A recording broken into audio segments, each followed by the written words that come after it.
there was all sorts of stories going through the left-wing media that, Koch, the Koch family, it was bankrolling Santelli to fan the flames and everything else, and it's all conspiratorial nonsense, which is the sort of typical crap that they try and shovel down the throats of the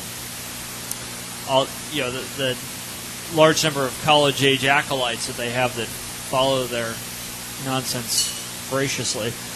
But no, I didn't. It was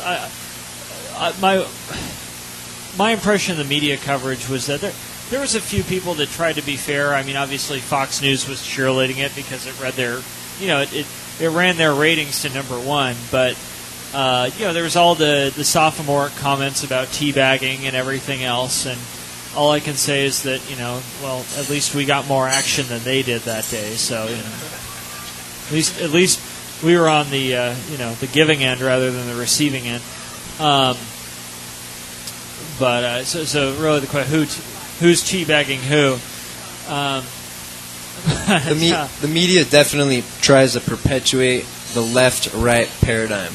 They want everybody to keep fighting the left-right battle while those two wings of the same bird of prey keep taking us towards totalitarianism or statism or whatever. So. Right.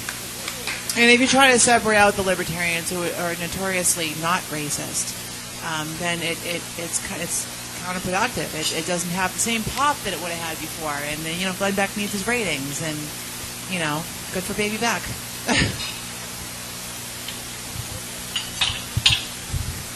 Next question is, okay, you already said that after someone joins, you send out your regular community. That's the function of meetup.com.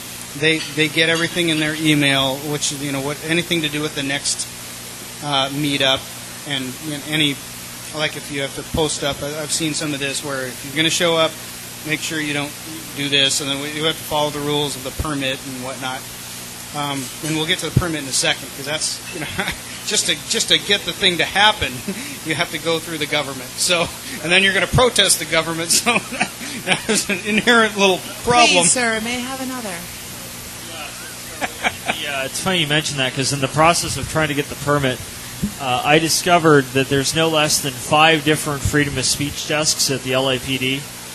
And for just that one thing, right? So I would call up one person and they would tell me, oh, well, this is the freedom of speech desk. I'd say, oh, well, I'm planning a rally. And they'd say, well, but oh, you really need to talk to this person. He does freedom of speech events. It's like, wait a minute, you have 2 different people to handle? So it's just incredible. And so finally, I don't think you had to get a permit. Like, right, Ron? I think Santa Monica is considered a free speech zone. You know what? Santa Monica is friendly towards that, but I used the opportunity to exercise my own objections towards permitting. I really hate permits, and you can only get a permit for something that's illegal anyways, and the only purpose of the permit is to inform the police of the lawful activity. So I called the police up myself, and I informed them of our lawful activity and that I wouldn't be getting a permit, and the officer actually informed me that he wishes he could be there protesting with us. So, yeah, we didn't have to get a permit. July 4th, depending on if we have a stage or not, we might get a permit, but it's part of my personal, political ambition to fight them against getting permits. It's just part of my own personal...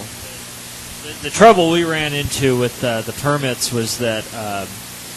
So our original plan was to do the protest right in front of Jane Harmon's office in El Segundo. And the trouble that we ran into is that when I informed the El Segundo Police Department of this, they said, okay, well, you're free to do it on the sidewalk. You cannot block the street. If you step on the grass there, you're trespassing on private property and we'll cite you. And so it quickly became apparent to me that unless I wanted to be stuck with numerous citations, which unfortunately she's got them in her pocket because of the $4 million that she specially appropriated to them in last year's budget, I think,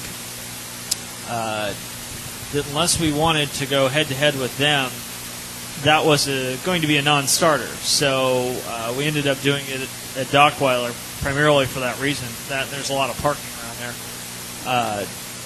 and so we couldn't set up a sound system, so it would just be a whole bunch of people protesting on the street there. And I was well, that doesn't sound like very much of a media event. Yeah, how did people hear Christine? She gave that speech at the thing. She just yell? Christine Vinquez? Yeah. Well, we had a loudspeaker system. But oh, you did? Okay, sorry, I missed that. Okay, yeah, we had a 3,600 watt sound system that we brought in. Fantastic. Yeah. That there was a guy that we found online. It was like $600, and they came out and they installed it and everything, and it was great. 6 speakers. Oh, okay, so that was part of your 20-some or what? $1,400. $1,400 overall cost. I think you guys should pull in Alex Jones, just get the bullhorn permit.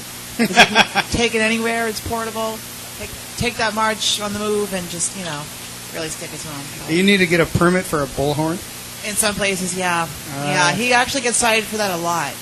That's his trademark, is the bullhorn. And they nail him on that quite a bit. So. Yeah. If you guys don't know Alex Jones, he's I would call him a libertarian in general. How do you describe Alex Jones? He is right. There you go. He's favorite. Say that again. He's my favorite whack job. That is an accurate description. Right. We know he's nuts, and we love him anyway. Yeah, the Alex Jones channel on YouTube has all his shows. You recently got shut down, and No, he didn't. Just for a short time. No, he didn't. It was like he said. Oh, he shut himself down. Yeah. Oh, yeah. And it was a I ruse. Think he did that. Hey, he's a 9/11 truther. He's seen the government do it. It's really not that hard. And if he's going to get some attention for it, more power to him. Yeah. Well, he's a great promoter. Okay. Yeah. We need to be loud and rude. Okay. You've already answered number 5, which is did you? Oh no, not really. You sent communication before the event. Number 5 is, did you organize and promote the event alone and count on others? So here's the federation. How did you get other people to help, and what kind of agreement did you have with your co-organizers? Well, I just put out an APV warning that said, I need help if we're going to make this successful. Yeah. And I had more than enough people that called me up and said, hey, I'm willing to do this, I'm willing to do that, I'm willing to donate. We had numerous people donate over $100, $200 for this, so we wouldn't just have to shell out our own money.